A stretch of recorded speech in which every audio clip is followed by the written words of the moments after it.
বিসমিল্লাহ, তুমি আল্লাহ, তুমি সর্বশক্তিমান।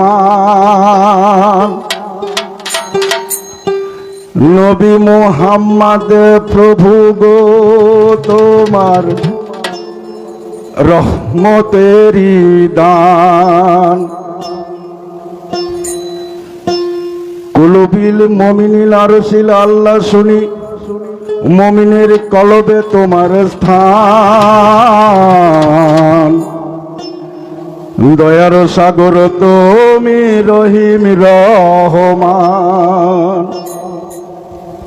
ফাঁসে করনি অসে করো কম, অসে করনি ওলা তাকে পড়ো।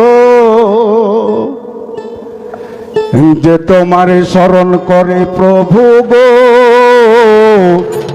তুমিও স্মরণ করো সর্বক্ষণ। দয়াল তুমি পলকে বাদশাকে বানাইতে পারো ফকির।